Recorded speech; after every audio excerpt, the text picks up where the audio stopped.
જયાન સ્વામી મહારાજની જય, અક્ષર પુરુષોત્તમ મહારાજની જય, શાસ્ત્રીજી મહારાજની જય, યોગીજી મહારાજની જય.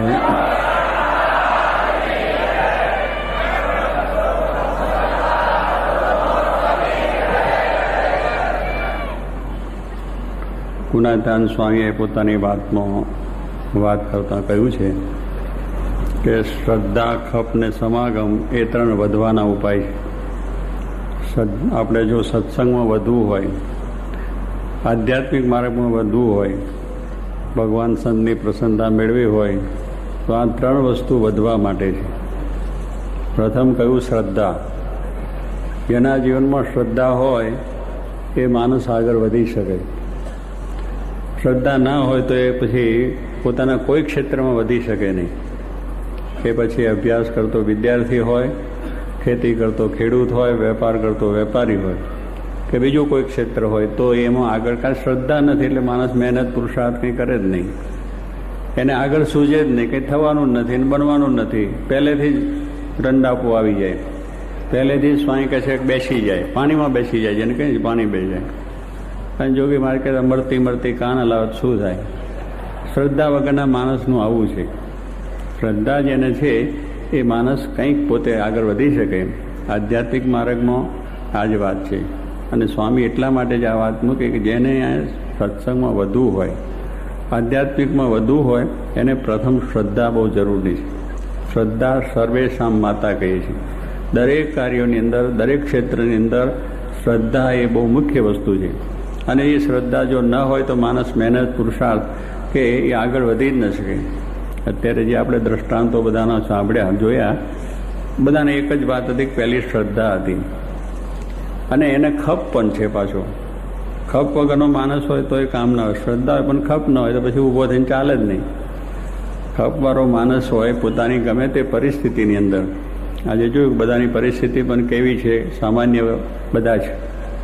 કેટલાક તો આપણે જોયું કે આદિવાસી બધા ભાઈઓ છે, કેટલાની પરિસ્થિતિ પેલા ચંદુ પટેલનું સાંભળ્યું કે એને ઘરનો વિરોધ છે અને બધા આવી રીતે અનેક રીતની મુશ્કેલીઓમાં એ પોતે નટુભાઈની વાત કરી. નટુભાઈ આવ્યા પણ એ કહેવાનું શું છે કે એને કેટલી બધી શ્રદ્ધા અને વિશ્વાસ છે કે સામા ગામની અંદર માણસો ત્યાં આગળ બીજી એક સંસ્થા સત્સંગ કરવા ગયેલી પણ એમાં નાસીપાસ થઈ ગઈ. એને બધા ચાલ્યા જવું પડ્યું. એ ગામની અંદર સત્સંગ થયો જ નહીં. છતાં પણ અમને પોતાને એક વિશ્વાસ હતો કે આ કાર્ય સાચું છે, યોગી મહારાજ સાચા છે, સત્સંગ સાચો છે. એ પોતાને શ્રદ્ધા હતી. માણસને પોતાને શ્રદ્ધા હોય ને તો સામાન્ય કામ થાય. પણ આપણે જ પહેલી શ્રદ્ધા રચવું જશે, થશે કે નહીં થાય, બનશે કે નહીં બને, કેવી રીતે બને, એને સારું લાગશે કે ખોટું લાગશે. પણ તમારી વાત સાચી છે, એમાં સારું ખોટું ક્યાં છે? આપણે ભગવાનની વાત કરવા જવું છે અને આપણી વાત સાચી છે. કારણ કે આપણો માલ એકદમ સાચો છે, 100% સોનું છે. યોગી માનો તમે મહિમા કહો, શાસ્ત્રી માનો કહો, અક્ષર પુરુષોત્તમનું જ્ઞાન કહો, શ્રીજી માનો મહિમા કહો, આમાં ક્યાં કોઈનો નિષેધ છે? ક્યાં કોઈને આપણે એ કરવાનું છે? આપણે એવા સાચા પુરુષ છે કે એમાં યોગી મહારાજની અંદર જેમ શાસ્ત્રમાં આવ્યું કે વ્યાસજી ભૂલી ગયા હોય તો પણ એમાંથી એ સાધુના લક્ષણ મળી આવે, ભગવાનના કલ્યાણ કરી મળી આવે. એ વાત સંચે. હવે તમે ગમે ત્યાં આંખો મીચીને માલ વેચો તો વેચી જાય. એમ યોગી મહારાજની વાત તમે ગમે એને કરો તો અસર થાય. શ્રીજી મહારાજની વાત છે પણ એવી અસર થાય. ગુણાતાન સ્વામી એવા એ બધા પુરુષો એવા છે. એટલે એમાં વાત કરવામાં આપણને સંકોચ થાય કે એને સમજાય છે કે નહીં સમજાય, આ વાત મનાય છે કે નહીં મનાય. એટલે આપણું જ્યાં સુધી ડચું પચું હોય, શ્રદ્ધા ના હોય તો કામ થઈ શકે નહીં. પણ માણસને પોતાને શ્રદ્ધા હોય તો આમાંનું એ કામ થઈ જાય છે. એ આપણે ઘણા દાખલા છે, આ બધું જોયું આપણે. એટલે એ કહેવાનું શું કે ભાઈ એને પોતાને પેલા ના થયું કે જાય અને પેલા કોઈ તમે ઊભા થઈ જાઓ પહેલાં ત્યાંથી, કારણ કે તમારું પગ, તમારું ચાંચ ખૂંચે એવું છે નહીં, તો કોઈને સમજાયું ને બધું છે. એટલે એને કહ્યું સારું, આપણે સત્સંગની વાત નથી, વ્યવહારની વાત કરો. આ વ્યવહારની પૂછ્યું કેમ છે ને શું છે ને એમ કરતા બધા એને શ્રદ્ધા હતી કે થશે. પણ પેલું શું, આમ ના થાય તો બીજી રીતે વ્યવહારની વાત કરી લોકોને સારી લાગે. જેમ શ્રીજી મહારાજ હતા, કાઠી દરબારનો સત્સંગ કરાવો, હવે એમને સીધી આત્મા પરમાત્માની વાત કરે તો સમજાય ખરી? કારણ કે એ લોકોની એ વાત જ નહીં. જેમ સુરત ખાચર કે મહારાજ અમારે આ બધી તમે ભાગવતની કથાઓ સાંભળો, એ અમારો વિષય જ નહીં. અમારો વિષય તો જૂઠું, લોકોને મારવા અને ચોરી કરીને ધમાલ કરીને ગામ લૂંટવા એ અમારું કામ છે. એ વાત કરો કંઈક મારા આનંદ રહે, નકર જોખવા જ આવે, બીજું કંઈ ના આવે. એટલે કહેવાનું શું છે કે એ વસ્તુ કહેવાની વસ્તુ છે એ એકદમ કેવી રીતે સમજાય. એટલે કહેવાની વાત. મહારાજ પછી શું કે એની દરબારોની સભામાં બેસે અને એ બધા જેમ ગામ ગોટો મારે એ મહારાજ એમની સાથે લોલમ બે તીખણી વાતો મૂકી દે અંદર. પેલા લોકોને થાય એમ કરતાં એ જ થયું એટલે પછી વાત મહારાજે મૂકી. એટલે ભાલાની તરવાર જતી રહીને માલા આવી ગઈ. કહેવાની વસ્તુ શું છે કે આ ભાઈને પણ એવું થયું કે ચાલો તારે વ્યવહારની વાતો કરે, ચાલો આપણે ભગવાનની વાત નથી કરવી, વ્યસન મૂકવાની વાત નથી કરવી. એમ કરતાં મારા ભાઈ ચાલ્યું ને કામ થઈ ગયું. અને એટલો બધો ત્યાં ગામમાં સત્સંગ થયો. આજે મંડળ સારી રીતે ચાલે. એટલે એને કહેવાનું પોતાને શ્રદ્ધા હતી, સ્વામી વાત નથી. પોતાને શ્રદ્ધા જો હોય તો સ્વામી કે ન ધારેલું કામ પણ થાય. ભગવાન ભળે છે પણ શ્રદ્ધા વગરનો માણસ હોય કંઈ કરી શકે નહીં. એટલે શ્રદ્ધા મુખ્ય વસ્તુ છે. સાથે ખપ પણ એટલો છે કે આપણે ભગવાનને સંતને રાજી કરવા છે. આ બાબતમાં આપણે પોતે જે છે કે ભગવાન સંત રાજી થાય આપણું કલ્યાણ થાય. આપણે કંઈ બીજી મહત્તા માટે વાત કરવા જતા નથી કે એને કંઈ આપણે ખોટું કરીને આપણે કંઈ એમાંથી સ્વાર્થ સાધવો એવું નથી. સત્સંગ કરાવવામાં પછી પાછો સ્વાર્થ હોય તો બી એ વસ્તુ ના થાય. પણ કંઈ સ્વાર્થ નહીં, કેવળ એ ભગવાનનું ભજન કરે, ભગવાનનો આશ્રિત થાય, એ જીવનું સારું થાય. એટલી જ આપણી જો ભાવના હોય તો એને જરૂર વાત લાગે. એટલે પોતાને પણ એવો ખપ હોય કે ભાઈ આ વસ્તુ છે એ ભગવાનની પ્રસન્નતા માટે કરવી છે. પછી ગમે ત્યાં પ્રસંગો હોય. અને જોયું બધાને પ્રસંગો એવા જુદી જુદી આવેલા છે. મારા વખતમાં પણ આપણે જોયા છે કે સત્સંગ કરાવવાના માટે ઘણી જાતનું સહન કરવું પડ્યું. એને ઘણી જાતની મુશ્કેલીઓ પણ આવી હોય છે, છતાં પણ સત્સંગ કરાયો. મનીભાઈ સલારવાની વાત અમને ભાઈએ કરી વચમાં. પણ એને જ્યારે શાસ્ત્રીમાની સુવર્ણ જયંતિ ઉજવાની હતી ત્યારે એ સેવા કરવા માટે બધે જાય. એટલે એમની બ્રાહ્મણ જ્ઞાતિ, જાંબુ બ્રાહ્મણ જ્ઞાતિ, એને વિચાર કર્યો કે મારે બધાને સત્સંગ કરાવવો છે. જાંબુ બ્રાહ્મણ જ્ઞાતિને બધાને પછી દરેક ઘરે ગામડે જાય, બધાને વાતચીત કરે. અને એ વાત કરતાં મનુભાઈ આપણા સારિંગવાળા ભક્તરાજ તમે બધાએ દર્શન કર્યા છે, બહુ બિચારા ભાવિકને જીવન એ બધા શિવના ઉપાસક. મનીભાઈ વાત કરતા મનુભાઈને જરા સત્સંગ લાગ્યો. એના ઘરમાં બધાને વિરુદ્ધ, એમના માને વિરુદ્ધ, એના ભાઈને, બીજા ત્રીજાના કુટુંબ બધાને વિરુદ્ધ થયો. અને પછી થયું કે આ મનીભાઈ આવ્યો ને આપણો છોકરો બગાડી નાખ્યો. પછી બગાડ નાખ્યો પણ પછી કેટલું બધું કે એને ઘરે જવાનું નહીં, બોલવા નહીં, પેલા છોકરા મનુભાઈને પણ જવા ના દે ને એટલી બધી ઉપાધિ ચારે બાજુથી વર્ગી. અને મનુભાઈને બહાર નીકળવું ઘરથી મુશ્કેલ થઈ જાય. એનો મનુભાઈનો શાળો હતો એ 5 હાથ પૂરો હતા, ધીરુભાઈ. અને આટલો મોટો છરો લઈને ફરે કે મનીભાઈ જ્યાં મળે ત્યાં પૂરા જ કરી નાખવાના. હવે આવું જ્યાં સાથે ફરતું હોય પછી એ કેવું થાય કે સત્સંગ મૂકી દો થવાનું છે, થશે, આપણે કંઈ કરાવવું નથી. પણ મનીભાઈને શ્રદ્ધા હતી કે શાસ્ત્રી મહારાજ સાચા પુરુષ છે અને આ પ્રમાણે એમની વાત છે એટલે મને કંઈ વાંધો આવવા નથી. એ શ્રદ્ધાથી મંડ્યા. તે બધું મનુભાઈને સત્સંગ થયો, ઘરમાં સત્સંગ થયો. જે એની પાછળ એની માએ મનીભાઈ ક્યાં ક્યાં ફરે છે એ બધું એનો શું ગુપ્તચર તાર મોકલે કે મનુભાઈને આમ બે ભેગા ક્યાં થાય ને કેવી રીતે વાત થાય. તોય પણ એ બધા સત્સંગ તો જે ગુપ્તચર તરીકે એ સત્સંગી થયા. પેલો આટલો છરો લઈને ફરતો હતો એ પણ સત્સંગી થઈ ગયો અને એ પણ પગે પડી ગયો બધું. એટલે કહેવાનું શ્રદ્ધાવાન લગતે જ્ઞાનમ. એમ પોતાને શ્રદ્ધા હતી કે આ વાત સાચી છે, બીજાને થશે. અને એ મુશ્કેલીઓ તો આવે છે પણ મુશ્કેલીમાં જો આપણે પાછા પડી જઈએ તો પછી કંઈ થાય નહીં. પણ આ બધી મુશ્કેલીઓની અંદર કે પૈસાની મુશ્કેલી હોય, ઘરમાં પણ બધી મુશ્કેલી હોય, જેમ ચંદુભાઈની વાત કરી એમ કે બધા વિરોધ કરે, આ કરે, તે કરે, સ્થિતિ પછી સારી નહીં તો થાય ને. કોઈ આપણી પાસે કંઈ નથી તે ના જઈ શકીએ, ના કરી શકીએ. કંઈને ગમે તેમ કરીને જવું છે તો કોઈ જાતનો વાંધો આવ્યો નહીં. જેમ આપણે કહીએ છીએ જમકુબાઈની વાત મારાના વખતમાં છે, ઉદયપુરના રાણાના રાણી. અને ત્યાંથી એમને ભગવાન ભજવાની જ્યારે લગ્ન લાગી, હવે ત્યાંથી રાણા તો વિરોધ હતા, બધા ઘરના કુટુંબ બધા એના ધણી બની બધા ક્યાં નીકળ્યું. તો પછી રાત્રે વહેલા ઉઠી અને પેલું આવા કપડાં બાંધીને ઉતર્યા બારીમાંથી અને ગટરની અંદર પાણી જવું એમાંથી બહાર નીકળીને રાજમાંથી નીકળી ગયા. અને પછી આગળ જઈને પછી જાણ્યું કે હવે પેલા તેને ખબર પડી કે આ તો ગયા એટલે પોલીસને બધી એમનું પોતાનું લશ્કર મોકલ્યું. તો પેલા ઊંટના ખોખામાં, ઊંટ જે પડેલું હતું એના ખોખામાં રહ્યા અને ત્યાં 2-3 દિવસ કાઢ્યા કે બધા જાય આવે, માણસો જાય, પણ ઊંટમાં કોણ જોઈએ? મરેલા ઊંટમાં કોઈ જોયે ખરા? પણ એમાં રહ્યા. પણ એને એક ખપ ને શ્રદ્ધા હતી કે ભગવાન શ્રીજી મહારાજ સાચા છે, મારે મળવું છે. તો ભગવાને પછી એ બધું કહેતા રહ્યા, બધા ગયા પછી ચાલ્યા. પછી સંઘ જતો તો એની જોડે પડી ગયા. એમાંથી વળી પાછા પોતે આ પ્રમાણે ભગવાન ગરડામાં મહારાજને ગરડે પહોંચી ગયા. મહારાજ રાજી થયા. તે કહેવાનું શું, પછી ત્યાં સેવામાં રાખ્યા. પણ એને પોતાની શ્રદ્ધા હતી કે આ પ્રમાણે કરવું છે, તો બધાએ સૂતા રહ્યા અને થઈ ગયું. બધાને સૂતા રહી ગયા, એમનું કશું થઈ શક્યું નહીં, અને એ પોતે ગરડે પહોંચી અને મહારાજની સેવામાં જોડાઈ ગયા. એટલે જેને શ્રદ્ધા છે અને ખપ છે, એ માણસ ગમે એટલા સંકટ આવે, ગમે એટલી મુશ્કેલી આવે, તો પણ ભગવાનને સંતને રાજી કરી શકે છે. એટલે આપણે પણ આ પ્રમાણે જે કંઈ શ્રદ્ધાવાન છે પુરુષોનું આ કાર્ય છે. અને સ્વામી કીધું સમાગમ, આ બધું બળ આપણને જે મળે છે એ સમાગમથી મળે. એવા સાચા પુરુષે મળ્યા હોય, યોગી મહારાજ એવા સાચા સંત હતા, એમના સમાગમથી આપણે બધા બેઠા છે. એમના આ સંકલ્પોથી આ બધું કાર્ય આપણે કરી રહ્યા છીએ. કારણ કે એ બોવડિયા હતા. અને યોગી મહારાજ કહેતા, બળભરી વાતો કરવી, મુખે વાત મોરી ક્યારે ઉતરવી નહીં.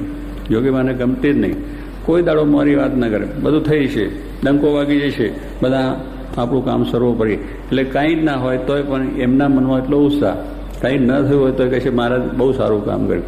એટલે કહેવાનું શું કે એમને કોઈ દાડો નાસીપાસ કે મનમાં કોઈ પણ જાતની હાનિ ના થાય કે ભાઈ આ કામ થયું કે ના થયું, મારે દેથી થશે, ના થયું તો પણ થવાનું છે.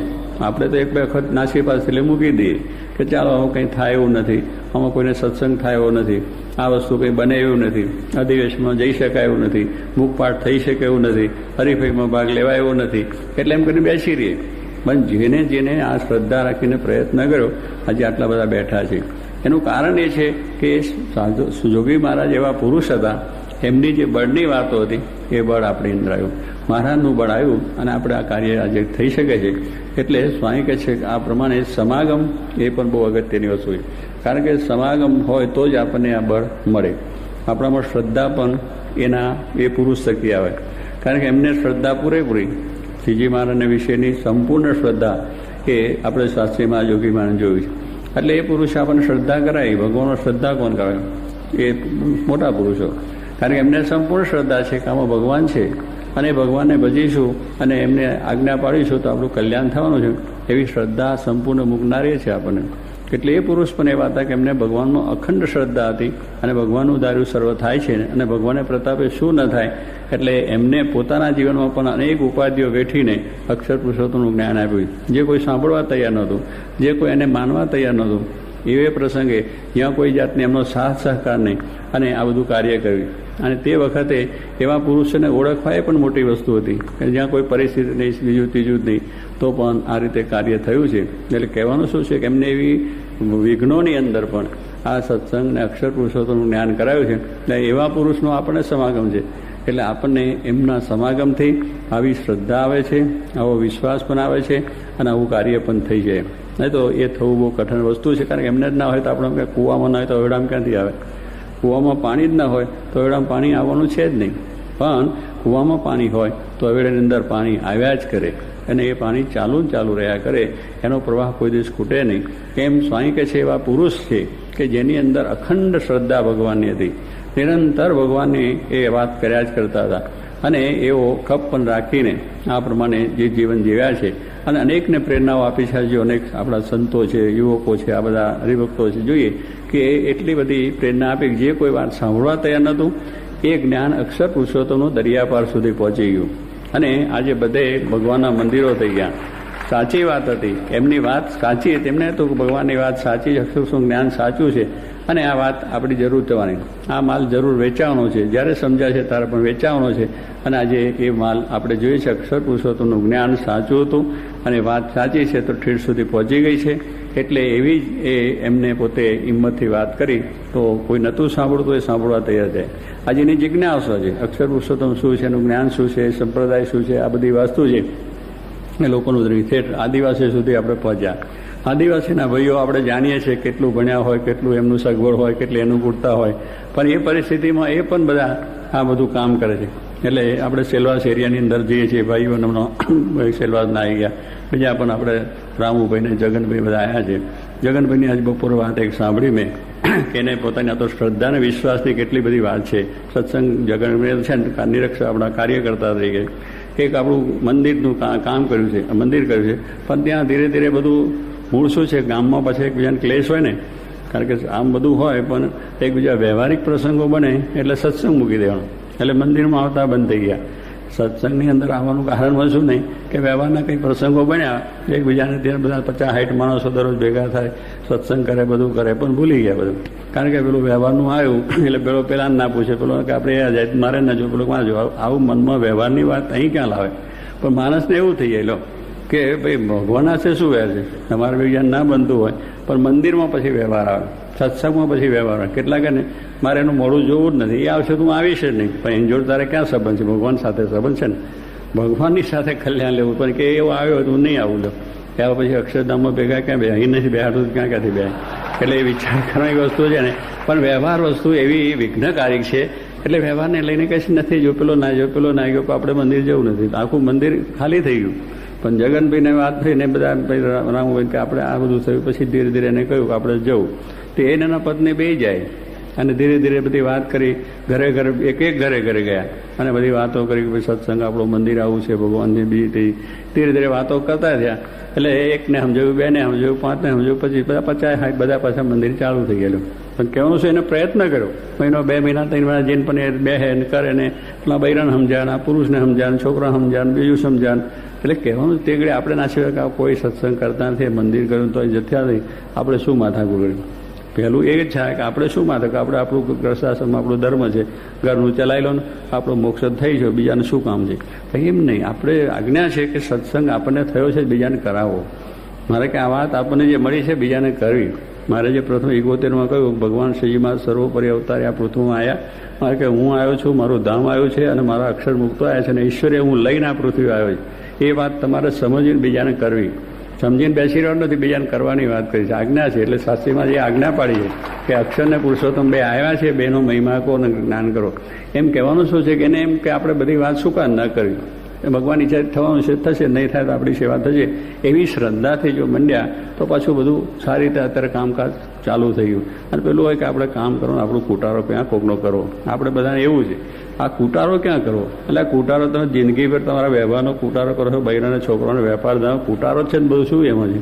પણ છતાં એ કુટારો એને માટે શ્રદ્ધા રાખીને જઈએ, પાછા કરીએ, બીજું કરીએ, ત્રીજું કરીએ, કેટલી મહેનતો કરીએ છીએ. પણ આ મહેનતની અંદર આપણે કુટારો લાગે. આ કુટારો નથી, આ તો ભગવાનની પ્રસન્નતા છે. જો જેને મહિમા, જેને આ શ્રદ્ધા, આ વસ્તુ સમજે છે, જોગીબાના શબ્દો બળના જેને સાંભળ્યા છે, મહારાજના શબ્દો સાંભળ્યા છે, શાસ્ત્રીમાના શબ્દો, તો એને હિંમત છે કે ભાઈ આ કામ થશે જ અને એ કામ આપણે થાય છે. તો એ પ્રમાણે આપણે બધાએ આ વિશ્વાસને શ્રદ્ધા રાખી અને આ ભાઈઓની અંદરથી પ્રેરણા આપણે લઈએ કે આપણને પણ એવી શ્રદ્ધા ખપ અને સારી રીતે જાગે અને આપણે પણ આવો સમાગમ છે, જોગીમાનું બળ છે, મહારાજનું બળ છે, તો એ બળને લઈને આપણે ચાલો. આપણા બળે કંઈ થતું નથી, જે થાય છે એમના બળે થાય છે. આજે બળ આખું ભારતનું યુદ્ધ, આપણે જે મહાભારતના યુદ્ધમાં અર્જુનનો વિજય થયો એમાં એનું કંઈ બળ હતું ખરું? 5 પાંડવો હતા, એમાં કોણ હતું? પેલા દુર્યોધનના પક્ષમાં હતો આખા દુનિયાના બધા રાજાઓ, બધું લશ્કર હતું. જેટલા દુનિયાના રાજા હતા એ બધા એના પક્ષમાં હતા અને એટલી બધી એની સેના અને લશ્કરને હથિયાર બધું લઈને લડતો હતો. આ 5 જ જણા લડતા હતા અને એમાં અર્જુન પાસે એક બાને બીજું ભગવાન સિવાય કંઈ હતું નહીં, કેવળ ભગવાન લઈને પોતે નીકળ્યા. અને એ જેનો ભગવાન જે એમને હતા તો એને બળે કરીને એ જીતી ગયા. કહેવાનું શું છે કે એને એ હતું શ્રદ્ધા કે મારા પક્ષમાં ભગવાન છે તો મારે કોઈ જાતનો વાંધો નથી. ત્યારે પોતે ભગવાનની પાસે મદદ લેવા દુર્યોધનને અર્જુન બે ગયા તો દુર્યોધને કહ્યું ભાઈ શું તમારી ઈચ્છા છે? ભગવાન કે માગી લો, એક તરફ મારી સેના છે અને એક તરફ હું એકલો છે, માળા લઈને આવીશ, ઊભો રહીશ, મારા હથિયાર ચાલવાનું નથી. પેલા દુર્યોધને કહ્યું કે જે આવે અને ત્યાં લડાઈની અંદર માળા લઈને બેસે કંઈ એમ કંઈ જીત થતી છે, એની શી જરૂર છે? માણસ આવું આવીને ઊભો રહે, એના કરતાં તમારી નારાયણ સેના બધી મને આપો ને, હથિયાર લઈને લડે તો ખરી. જો એને ભગવાનનો મહિમા નહોતો, ભગવાનમાં શ્રદ્ધા નહોતી, તો આ દુનિયાનું બધું માગ્યું, આ બધી લશ્કરનું માગ્યું. અર્જુન કે મહારાજ મારે તો તમે આવો, બસ કાંઈ વાંધો હથિયાર નહીં લો, ઊભા રહેશો ને તો અમારે વાંધો નથી.